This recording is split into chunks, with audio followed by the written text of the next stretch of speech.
जय हिंद दोस्तों, स्वागत है आपका सोशियोलॉजी क्लासेस भाई राजपूत सनी के हमारे चैनल पे। तो आज हम देखने वाले हैं एनटीए यूजीसी नेट जून 2025 के जो है क्वेश्चन। तो आइए देखते हैं आज का पहला प्रश्न। तो वे तरीके जिनमें वर्ग, लिंग, विजातीयता के विभाजन को सामाजिक असमानता के जटिल स्वरूपों की उत्पत्ति। तो वर्ग, लिंग और निजातीयता के विभाजन सामाजिक असमानता के जटिल स्वरूपों की उत्पत्ति के लिए संयुक्त होते हैं। तो उन्हें किस शब्द में अच्छे रूप से परिभाषित कर सकते हैं? तो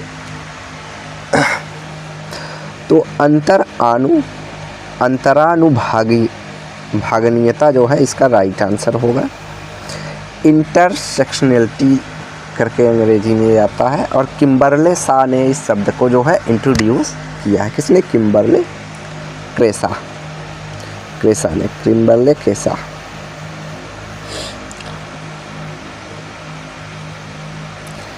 अगला प्रश्न है, निम्नलिखित में से कौन सी अवधारणा निजातीय विज्ञान से संबंधित नहीं है? क्या नहीं है? संबंधित नहीं। तो अर्थ की निर्देशीयता की बात करते हैं गॉफमैन, प्रतिवर्ती क्रियाओं की बात करते हैं, परिप्रेक्ष्य की अन्योन्यता और पारस्परिकता की बात जो है गॉफमैन जी करते हैं। अरे तो यहाँ जो राइट आंसर हो जाएगा वह होगा 4। अतृप्त पूर्वग्रह या अभिवृत्ति जो है हमारा निजाती विधि विज्ञान से जो है संबंधित नहीं है।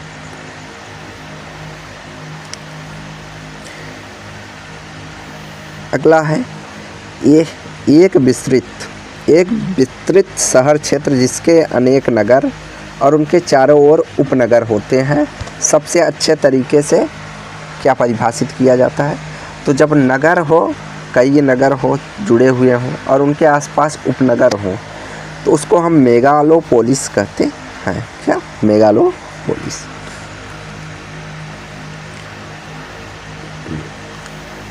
अगला है, मान लीजिए कि एक क्लर्क वास्तविकता से अधिक व्यस्त दिखने का जो है प्रयास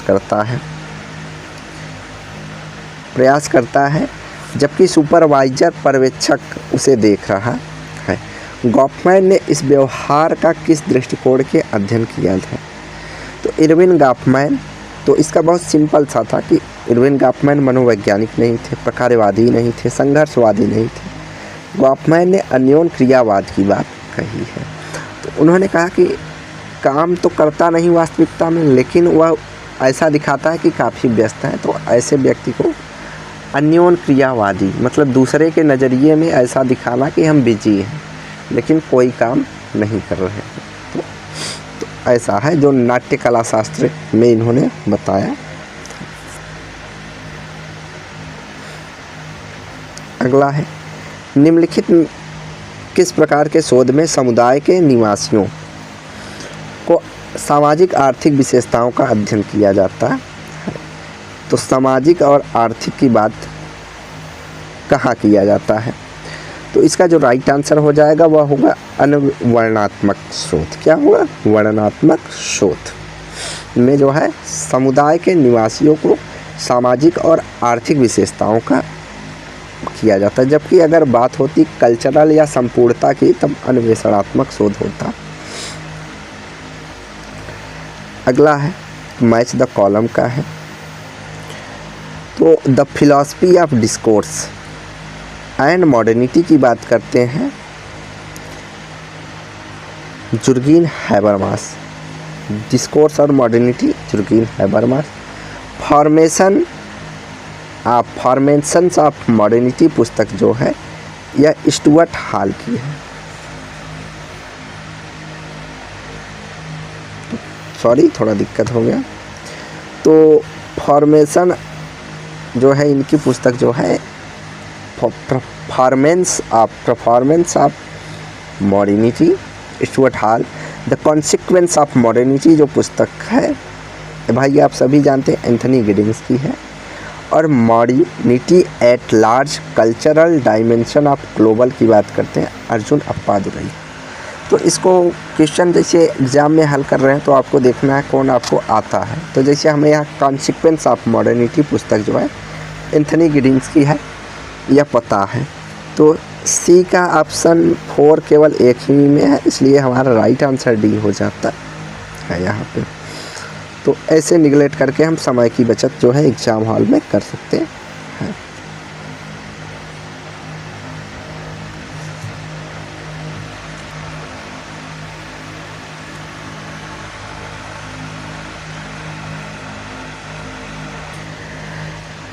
तो अगला प्रश्न है औपनिवेशिक भारत में पर्यावरणीय आंदोलनों का जो है कालक्रम के अनुसार व्यवस्थित करना है। तो हमने यहाँ पहले से ही मेंशन कर रखा है। साइलेंट वैली जो है आंदोलन वह 1970 में हुई थी। उसके बाद चिपको आंदोलन 1973 में, और नर्मदा बचाओ आंदोलन, अबको आंदोलन, चिल्काओ आंदोलन। तो एक क्वेश्चन जो है थोड़ा देखिए हमें जो सर्च करने पे मिला वो उसकी बात कर रहे हैं। तो साइलेंट आंदोलन जो है 1970 पहले आना चाहिए था, तो यहाँ राइट ए होगा। उसके बाद हमारा बी हो जाता। उसके बाद नर्मदा बचाओ आंदोलन, उसके बाद एपिको आंदोलन आता 1983 मतलब डी। उसके बाद नर्मदा बचाओ आंदोलन 1985 मतलब सी। और उसके बाद चिल्का बचाओ आंदोलन 1990।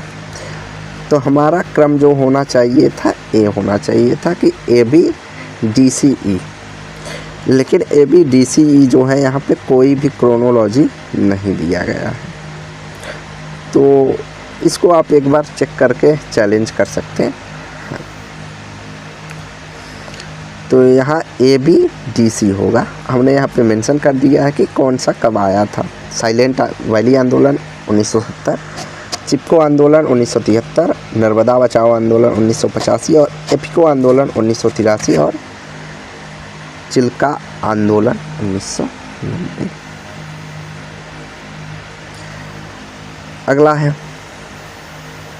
तो यह खोज कि क्लोरोफ्लोरोकार्बन CFC ओजोन कणों को नष्ट कर देती है और पृथ्वी की सुरक्षाकारी ओजोन परत के लिए खतरा हो सकता है, कब प्रकाशित की गई और किसने किया?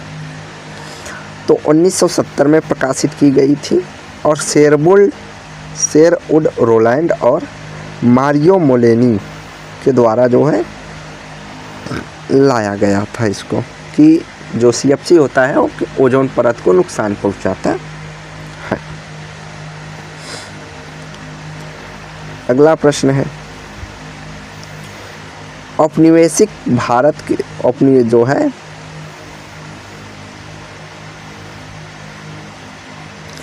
औपनिवेशिक भारत के दौरान कृषक आंदोलनों का कालक्रम के अनुसार व्यवस्थित करना है। तो बारदोली आंदोलन है, नील उगाने का आंदोलन है, संथाल आंदोलन है, मोपला, चंपारण। तो सबसे पहले संथाल आंदोलन आया था 1855 में, इसलिए एक ऑप्शन से हमारा आंसर हो जा रहा है एक। तो संथाल आंदोलन। उसके बाद हमारा दूसरे नंबर पे नील आंदोलन या नील उगाने वाला आंदोलन जो 1859 से 60 के बीच हुआ। उसके बाद हमारा आ जाता है चंपारण आंदोलन 1917 में बिहार में। मोपला आंदोलन या मोपला विद्रोह कहते हैं इसको, 1921 में आया था।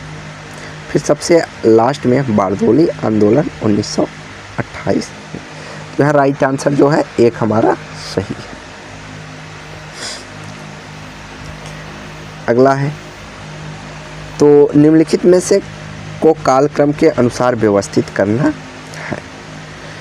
तो क्योटो प्रोटोकॉल, कोपनहेगन समिट, रियो अर्थ समिट और यूनाइटेड नेशन एनवायरनमेंट प्रोग्राम। तो सबसे पहले हमारा एनवायरनमेंट प्रोग्राम आया था, मतलब डी नंबर 1 हो जाएगा। नंबर 2 पे आएगा हमारा रियो अर्थ समिट 1992। उसके बाद नंबर 3 पे आएगा हमारा क्योटो प्रोटोकॉल 1997 और कोपेनहेगन समिट 2009। तो नंबर 4 पे हमारा बी आएगा। तो DCAB, तो DCAB हमारा जो है थर्ड ऑप्शन सही मिल रहा है। अगला है प्रकार्यात्मक विश्लेषण को किसने बौद्ध तंत्र स्तरों, संस्कारों और भिन्न भिन्न बहुतंत्रक की संकल्पनाओं के रूप में प्रस्तुत किया है? तो पार्सन्स है, मर्टन है, मालिनोव्स्की है या मारियन जी लेवी। तो इसका आंसर है जो मालिनोव्स्की दिया है। वैसे मालिनोव्स्की ने जो है प्रकारवादी जो है आवश्यकताओं की बात की है। उन्होंने कहा कि जो प्रकार होता है वो भिन्न भिन्न तंत्रों या स्तरों या अलग अलग संस्कृतियों या अलग अलग माध्यमों से जो है हमारी आवश्यकताओं की पूर्ति करती है। कौन? संस्कृति। तो ब्रूनिलो मालिनोव्स्की इसका जो है राइट आंसर दिया है। अगला है किसने कहा, किस भारतीय समाजशास्त्री ने सामाजिक विज्ञान के यूरोप केंद्रित स्वरूप की समालोचना और देशज सामाजिक विज्ञान के लिए तर्क दिया और अपने तर्कों को सार्वभौमिक मानववाद पे आधारित किया है? तो की पॉइंट क्या है कि सार्वभौमिक मानववाद के आधार पर किसने व्याख्या की है अपने सिद्धांतों या विचारों को? तो इसका जो राइट आंसर हो जाएगा वो हो जाएगा RK मुखर्जी, राधा कमल मुखर्जी ने जो है ये दिया। अगला है पुस्तक दिया है cultural change in India, identity and globalization. पुस्तक किसकी है? तो कल्चरल चेंज इन इंडिया जो पुस्तक है वो योगेंद्र सिंह की है। अगला है मैच द कॉलम। आंदोलन दिए हैं और किसने किसका अध्ययन किया है या टाइप बताया है किसने? तो पहले है कैरिस्मेटिक, आइडियोलॉजिक और ऑर्गेनाइजेशनल। तो चमत्कारिक, विचारात्मक और संस्थात्मक की बात किसने कही है? तो एक टीको उम्मन। एक्युमुलेटिव, अल्टरनेटिव और ट्रांसफॉर्मेशन या ट्रांसफॉर्मेटिव जो है इसकी बात करते हैं हमारे Parthanath Mukherjee, PN Mukherjee. Revolt, rebel, reform और रिवॉल्यूशन इन चारों की बात करते हैं Ghanshyam Shah. Revolt, rebellion, reform and revolution और रिफॉर्मेस्टिक मिस्ट ट्रांसफॉर्मेटरी रिवोल्यूशनरी मोमेंट की बात करते हैं कौन? MS राव। तो इसका राइट हो जाएगा सेकंड। इसका हिंदी वर्जन हम आपको दिखाते हैं अभी। तो हिंदी में भी देख लेते हैं कि चमत्कारी, वैचारिकी और संगठनात्मक की बात करते हैं हमारे टीके उम्मन साहब। संचयी, वैकल्पिक और रूपांतरी आंदोलन की बात करते हैं कौन? पार्थनाथ मुखर्जी। विद्रोह, विप्लव, विद्रोह और सुधार और क्रांति की बात करते हैं MS घनश्याम शाह। और सुधारवादी, रचनांतरणकारी और क्रांतिकारी आंदोलन की बात करते हैं MS राव।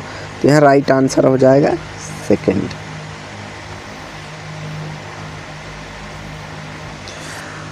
अगला है सामाजिक शोध में आधारित सिद्धांत या उपागम, ग्राउंडेड थियरी की बात सर्वप्रथम किसने की है? तो बर्नी ग्लेजर और अर्सनेल स्ट्रास। कौन है? स्ट्रास और ग्लेजर। अगला है किसने तर्क दिया कि श्रम का घरेलू विभाजन औद्योगिक पूंजीवाद के अवतरण से पूर्व विद्यमान था, परंतु पूंजीवाद ने श्रम के सार्वजनिक निजी विभाजन को पुनर्बलित किया है, जो इस चरण के दौरान मतलब पूंजीवाद के दौरान जो है बढ़ गया। यह कथन किसका है? तो एक कथन जो है फ्रेडरिक एंजल्स का है। किसका? फ्रेडरिक एंजल्स का है। जिन्होंने अपने महिलाओं पर लेख लिखे हैं और उनके स्थिति के बारे में जो है इन्होंने चर्चा की है। तो यहाँ राइट आंसर जो है सेकंड। अगला है मैच द कॉलम। सिगमंड वैमन की पुस्तक है, तो कल्चर एंड प्रॉक्सिक जो पुस्तक है जिगमंड बोमैन की है। एंथनी गिडिंग्स बात करते हैं तो consequence of modernity. Robert Nisbet की बात करते हैं तो द सोशियोलॉजिकल ट्रेडिशन की बात जो है रॉबर्ट निस्बेट करते हैं। रॉबर्ट रेडफील्ड बात करते हैं द लिटिल कम्युनिटी। तो इसका राइट आंसर हो जाएगा एक का थर्ड, मतलब एक। अगला है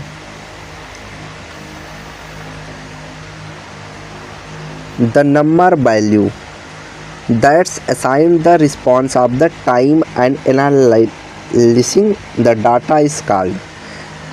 तो ऐसे नंबर या सांख्यिकी को हम क्या कहते हैं, जो रिस्पॉन्स सीट के आधार पर हम देते हैं उसको क्या कहते हैं। तो इन्होंने कहा है जब हम एनालिसिस करते हैं कोई चीज़ तो उसको जब हम नंबरिंग करते हैं तो उसको कहते क्या है, तो उसको कोड कहते हैं। क्या कहते हैं कि फला आंसर के लिए एक कोड दिया गया है, जैसे हम सहमत हैं उसके लिए हमने एक डिसाइड किया है, तो हम असहमत है उसके लिए 2, पूर्णतः सहमत है 3 और पूर्णतः असहमत है 4। तो ये जो इस तरह की कोडिंग होती है तो उसको क्या कहते हैं, तो उसको कोड कहते हैं कि कोड, इस आंसर का कोड ए होगा। अगला है what is the term for think knowledge that human being acquire of the sensory experience. मतलब सेंसरी एक्सपीरियंस मतलब अपने हम ज्ञानेंद्रियों के माध्यम से जो अनुभव लेते हैं उसको क्या कहते हैं, या मानव जो अपने ज्ञान इंद्रियों के माध्यम से ज्ञान प्राप्त करता है, नॉलेज प्राप्त करता है, तो उसे क्या कहते हैं, तो उसको एम्पेरिसिज्म या अनुभववाद कहते हैं। क्या कहते हैं, अनुभववाद।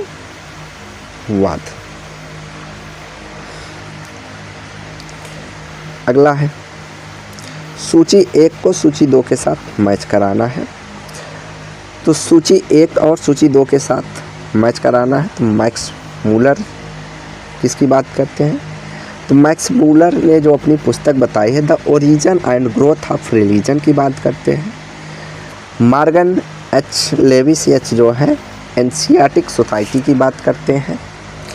पीवी काने जो है वह हिस्ट्री ऑफ धर्मशास्त्र की बात करते हैं। और Emile Durkheim the elementary forms of religious life. अब जैसे हमें मान लीजिए कोई पता नहीं है लेकिन दुर्खीम का पता होगा, तो the Emile Durkheim the elementary forms of religious, तो डी का सेकंड किसी में नहीं है, केवल एक में है, हमारा सेकंड आंसर सही हो गया। तो एग्ज़ाम में हमें ऐसे हल करना चाहिए ताकि समय की बचत हो। अगला है निम्नलिखित में से कौन सा विवाह संबंधी प्रथाएं पारिवारिक संपत्ति और वंशानुगत अधिकारों को सुनिश्चित करने और उनकी सुरक्षा करने में प्राथमिकता प्राप्त है। तो कौन सी हैं, तो पहला हो जाएगा देवर विवाह। मतलब देवर विवाह कर लेने से संपत्ति का बंटवारा नहीं होता है। ये तो आप है कि 2 भाइयों की एक ही पत्नी हो तो संपत्ति का बंटवारा नहीं होगा। ब्याज प्रसूति या कुवाद, तो बी तो हमारा एकदम नहीं होगा, तो जहाँ बी है तो काट देंगे, क्योंकि ब्याज प्रसूति या कुवाद क्या है कि जब पत्नी गर्भावस्था में होती है तो उसका पति जो है मिथ्याभास करता है, जो परहेज या निषेध का पालन करती है पत्नी वो भी पति करता है, तो उसी प्रथा को हम कुवाद कहते हैं। तो बी नहीं होगा, तो ए सी डी हो जाएगा, भातृक बहुपत्नी प्रथा और स्वश्रिक प्रथा। पॉटलेज क्या है, तो पॉटलेज एक ऐसी प्रथा है जिसमें हम अपनी सामाजिक परिस्थिति बढ़ाने के लिए अधिक से अधिक धन का जो है अपव्यय करते हैं, तो पॉटलेज प्रथा है। तो यहाँ जो राइट आंसर हो जाएगा वो हमारा ये हो जाएगा। अगला है निम्नलिखित में से कौन घुरिये के डॉक्टरल छात्र थे। तो घुरिये के प्रमुख छात्रों में यहाँ पर जो है देसाई जी थे और एम.एन. श्रीनिवास थे। तो बी और डी हमारा इसका राइट आंसर हो जाएगा, तो बी और डी। अगला है निम्नलिखित में से कौन से एंथनी गिडिंग्स के आधुनिकता के सिद्धांत से संबंधित नहीं है? तो दूरस्थीकरण या डिस्टेक्सिनेशन और व्यवधान प्रत्यावर्ती मतलब रिफ्लेक्सिविटी की बात करते हैं, लेकिन गिडिंग्स किसकी बात नहीं करते? तो जीवन जगत का उपस्थानीकरण लाइफ वर्ड की बात कौन करते हैं? जुर्गेन हैबरमास करते हैं, अल्फ्रेड शुट्ज करते हैं, लेकिन गिडिंग्स नहीं करते। तो हमारा यहाँ सेकंड सही होगा कि आधुनिकता के सिद्धांत से संबंधित नहीं है। अगला है नई धार्मिक आंदोलन NRM अपनी वृद्धि के लिए ऋणी है। क्यों नए नए धार्मिक आंदोलन पनप रहे हैं? तो इसका कारण है कि यह बढ़ते हुए धर्मनिरपेक्षीकरण के कारण नए नए धर्मों का भी उदय हो रहा है। देखो धर्मनिरपेक्षीकरण से देखो अगर हम भारत के संदर्भ में देखेंगे तो भारत के संदर्भ में धर्मनिरपेक्षीकरण है कि सभी धर्म को एक समान या एक चश्मे से देखना। अगर हम यूरोपीय समाज में धर्मनिरपेक्षीकरण की बात करते हैं तो मतलब किसी धर्म को न मानना हमारा यूरोपीय समाज में धर्मनिरपेक्षीकरण का मतलब है। तो ये आप जानते रहिए कि भारतीय समाज में इसका मतलब अलग है और यूरोपीय समाज में इसका मतलब अलग होता है। तो यहाँ थर्ड ऑप्शन जो है इसका सही है। अगला है अल्फ्रेड शुट्ज ने समाज वैज्ञानिक सैद्धांतिक में योगदान और उनकी निम्नलिखित सम्मिश्रण की योग्यता में निहित है। तो उन्होंने किसके किसके सिद्धांतों को मिलाया है? सीधी सी बात है। तो उन्होंने मैक्स वेबर की क्रिया सिद्धांत और एडमंड हर्शल के समाज विज्ञानवाद को जो है मिलाया है। तो उन्होंने अपने घटना क्रिया विज्ञान में मैक्स वेबर से क्रिया का सिद्धांत लिया और समाज विज्ञान से कहा कि रोज़मर्रा की जो एक्टिविटी है उनका अध्ययन करने के लिए उन्होंने प्रघटना विज्ञान या समाज को जो है बताई है। अगर यही होता आलोचना की बात की है तो उन्होंने मैक्स वेबर के वरस्टियन पद्धति की भी आलोचना की है। किसकी? वरस्टियन पद्धति की। तो यहाँ थर्ड ऑप्शन सही है।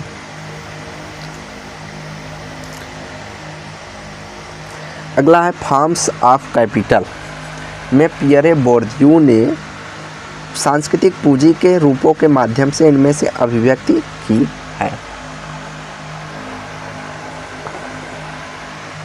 तो पियरे बोर्दियू ने किन किन चीज़ों का जो है अभिव्यक्ति की बात कही है? तो सबसे पहले उन्होंने बात कही थी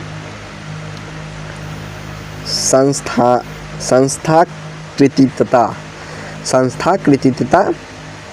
दूसरे नंबर पे इन्होंने अंतर्भूत और निविष्ट की बात की है और तीसरे नंबर पर इन्होंने जो बात की है वह है वास्तविकृत की। किसकी? वास्तविकृत। तो संस्थाकृतिकता, अनुभूति, अंतर्भूत या निविष्ट और वास्तविकृत, ये तीन चीज़ों की जो बात इन्होंने कही है। किसने? पियरे बोर्दियू ने अपनी पुस्तक फॉर्म्स ऑफ कैपिटल में। तो यहाँ राइट आंसर हमारा ए हो जाएगा। अगला है सूची 1 को सूची 2 से मिलान करना है। तो पुस्तक है the sociologist and social change in India today की बात करते हैं। कौन? इंडिया टुडे की बात करती हैं Radha Kamal Mukherjee. Caste communication in an Indian village की बात करते हैं DN मजूमदार। डाइवर्सिटीज़ की बात करते हैं DP मुखर्जी। और सोशियोलॉजी ऑफ इंडियन या सोशियोलॉजी ऑफ इंडियन सोशियोलॉजी की बात करते हैं रामकृष्ण मुखर्जी। तो यहाँ भी एक ऑप्शन से हल हो सकता था। जैसे हमें डाइवर्सिटी का पता है कि डाइवर्सिटीज़ जो पुस्तक है DP मुखर्जी की है, तो C का 1 ए में भी नहीं, B में भी नहीं और D में भी नहीं है। तो राइट आंसर हमारा हो जाएगा C का 1, केवल हमारा तीसरे ऑप्शन में है। अगला प्रश्न है सूची 1 को सूची 2 के साथ सुमेलित करना है। तो एक में है पुस्तक या कॉन्सेप्ट कह लीजिए, तो रोनाल्ड बार्थेस तो रोनाल्ड बार्थेस जो है वो माइथोलॉजी से संबंधित है या उनकी कॉन्सेप्ट है मिथकता। पियरे बोर्दियू बात करते हैं कल्चरल डॉक्सा की, किसकी, कल्चरल डॉक्सा या कल्चरल पूंजी, सांस्कृतिक पूंजी। और एंटोनियो ग्राम्सी बात करते हैं हेजीमनी, प्रभुत्व की बात करते हैं। और रेमंड विलियम बात करते हैं द लॉन्ग रिवॉल्यूशन की। तो यहाँ राइट आंसर हमारा हो जाएगा ए का 3, बी का 1, तो 4। अगला प्रश्न है प्रत्यावर्ती विवाद समाधान की प्रक्रिया में मुख्यतः निम्नलिखित को सम्मिलित किया गया है। तो पहला चीज प्रत्यावर्ती विवाद है, मतलब असहयोगी प्रक्रिया है। तो उनमें हम किन किन चीज़ों का जो है उपयोग करते हैं। तो विवाचन मतलब दो लोगों के बीच बातचीत होती है। दो से सिद्धि कभी भी नहीं होगा, अगर दो सिद्धि मरने लगे तो समाधान हो नहीं सकता। सुलह कराया जाता है और मध्यस्थता कराई जाती है। तो विवाचन, सुलह और मध्यस्थता, मतलब ए, सी और ई जो है इसका राइट आंसर है। तो राइट आंसर हमारा क्या हो जाएगा 4।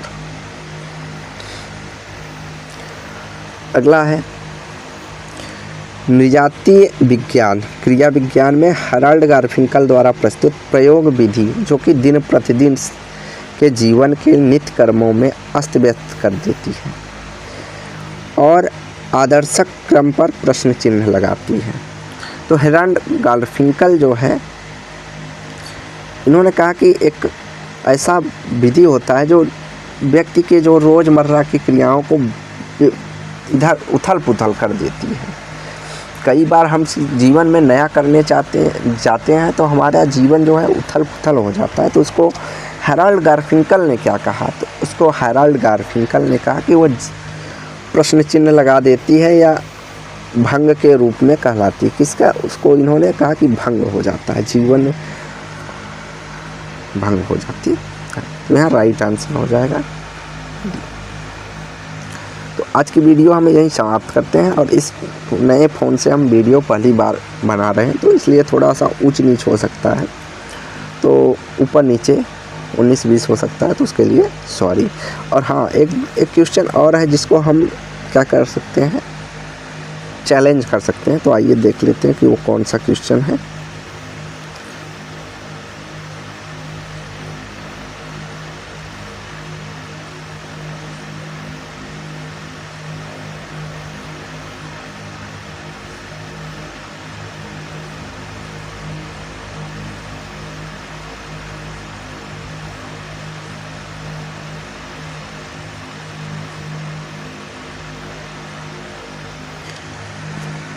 तो एक क्वेश्चन पियरे बोर्दियू के क्रोनोलॉजी से पुस्तक है जो है, इसको चैलेंज किया जा सकता है। इसका जो राइट आंसर दिया गया है वो सेकेंड दिया गया है, लेकिन जो यहाँ पे हमने डिट मेंशन किया है, देखिए कि सबसे पहले सी आना चाहिए। तो पहले तो हम 2 ऑप्शन को हटा देते हैं, तो सी हो गया। उसके बाद इन्होंने कहा कि ई आएगा कि लैंग्वेज एंड सिम्बॉलिक पावर जो है 1991, लेकिन जो राइट आंसर होगा वह होना चाहिए हमारा क्या, पहले सी होगा, फिर बी होना चाहिए, फिर उसके बाद ई होना चाहिए, फिर उसके बाद हमारा ए होना चाहिए और सबसे लास्ट में डी होना चाहिए। तो इसका जो राइट आंसर या क्रम होगा ए होना चाहिए, C B E A D. तो 2 आंसर जो हैं हमारे चैलेंज करने के लिए उपलब्ध है। एक बार अपने साइट से भी आप इसको चेक करके चैलेंज कर सकते हैं। तो आज की वीडियो हम यहीं समाप्त करते हैं। तो वीडियो को लाइक एंड शेयर करें, चैनल को सब्सक्राइब करें। धन्यवाद।